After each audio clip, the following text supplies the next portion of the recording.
Baik, bismillahirrahmanirrahim. Assalamualaikum warahmatullahi wabarakatuh. Di sini saya selaku kelompok 4 yang akan membuatkan atau memenuhi syarat ujian, yakni membuat video pembelajaran terkait materi yang telah dibuat.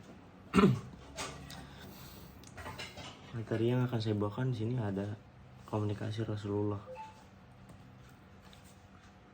Yang pertama, saya akan menceritakan riwayat Nabi Shallallahu Alaihi Wasallam. Sebelumnya, riwayat ini bisa diartikan atau didefinisikan seperti kejadian, cerita, sejarah, atau sebagai macamnya. Ini ada kejadian atau peristiwa dakwah di Taif.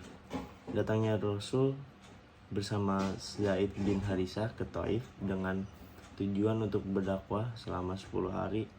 Namun dengan maksud kedatangannya Rasul tersebut tidak mendapatkan sambutan baik, melainkan mendapatkan penolakan keras dari suku Tsaqif yang berbentuk tuduhan, hinaan, serta perilaku menyakiti seperti mengusir dengan melempari Nabi dengan batu.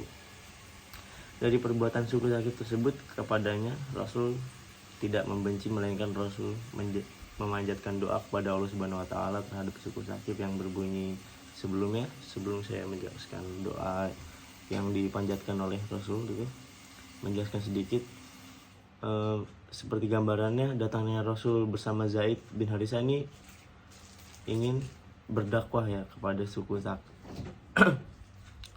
ke kota Taif, di mana suku dari kota Taif tersebut ada suku Tsaqif dan yang lainnya, cuman yang disebutkan di sini adalah suku Tsaqif ya, yang dengan datangnya Rasul tidak disambut dengan baik, melainkan berbentuk penolakan seperti tuduhan, hinaan, serta perilaku menyakiti. Lalu ini berikut adalah doa yang dipanjatkan oleh Rasul kepada suku Tsaqif. Allahumma ilaika ashku do'fa quwati wa qillata hillati wa hawani 'alan nas ya arhamar rahimin anta rabbil mustad'afina wa anta rabbi ila man takiluni ila ba'idin yatajahhamuni am ila aduwu malak tahu amri in lam yakun bika ali godobun fala ubali walakin afiyatani hiya au sauli a'udzu bi nuri wajhika alladhi asyraqat lahud dhulumatu wasuluha alaihi amruddin dunya wal akhirati min annatudnibi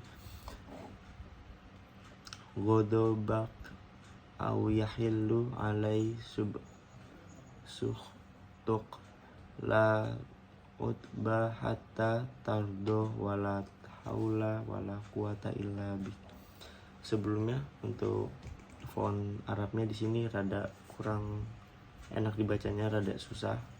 Ada makalah kita yang font Arabnya, doanya, hadis-hadisnya udah saya bikinin font yang rada gampang, yang biasa kita baca sehari-hari di Al-Quran.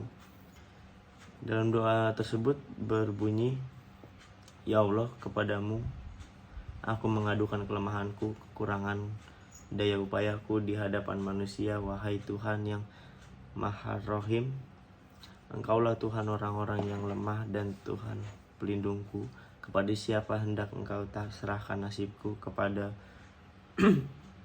orang jauhkah yang berwajah muram padaku, atau kepada musuh yang akan menguasai diriku? Asalkan Engkau tidak murka kepadaku. Aku tidak peduli, sebab sungguh luas kenikmatan Engkau limpahkan kepadaku. Aku berlindung kepada nur wajahmu yang menyinari kegelapan, dan karena itu yang membawa kebaikan di dunia dan akhirat dari kemurkaanmu.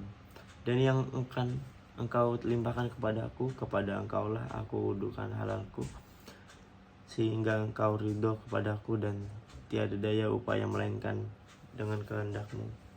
dari kejadian yang bisa kita simpulkan dari sebuah riwayat ini, Rasul menggambarkan sifat berkomunikasi yang sangat baik.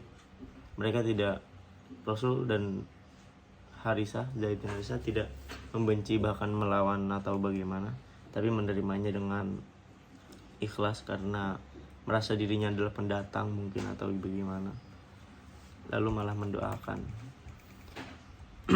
Lalu di sini ada hadis-hadis tentang etika berkomunikasi ya, yang pertama ada hadis Bukhari nomor 5586, yang kedua ada Ibnu Majah nomor 50.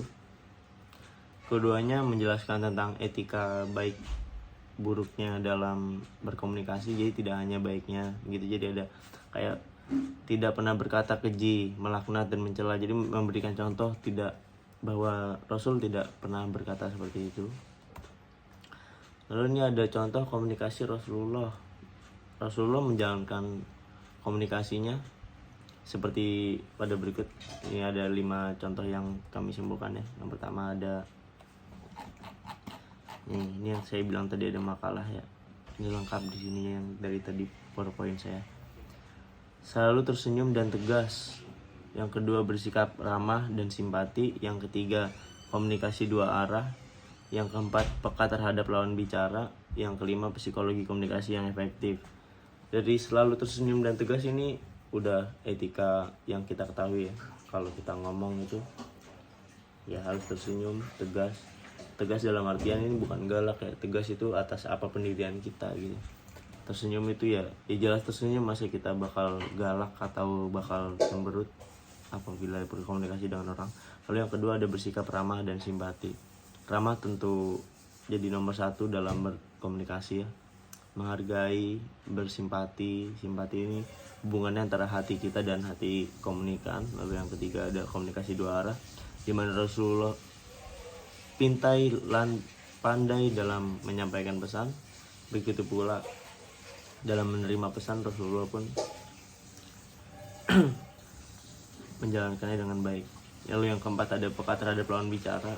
Ini yang dimaksud peka dalam lawan berbicara ini ada Rasulullah peka apabila diajak ngomong apa gitu, arahnya kemana, tidak melenceng kemana gitu. Itu sebagian dari etika juga, makanya ada di sini peka terhadap lawan bicara. Lalu yang kelima ada psikologi komunikasi yang efektif.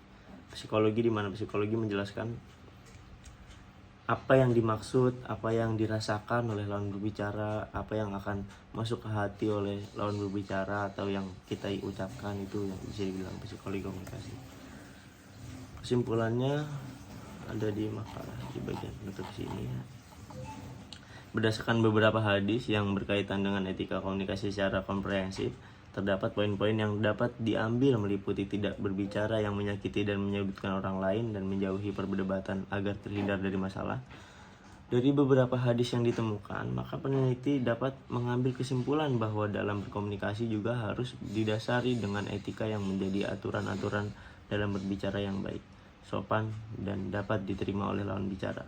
Dengan berlandaskan hadis-hadis tersebut sebagai teladan, niscaya akan terrealisasi terciptanya komunikasi yang efektif, efisien, bermanfaat, dan sesuai dengan apa yang sudah Rasul contohkan. Mungkin cukup sekian video pembelajaran yang cukup singkat dari saya, dan mohon maaf mungkin ini hanya perwakilan, hanya saya atau bagaimana. Sebelumnya saya nggak paham tugasnya individu atau gimana. Terima kasih. Mohon maaf apabila ada kekurangan atau salah dalam berbicara. Wassalamualaikum warahmatullahi wabarakatuh.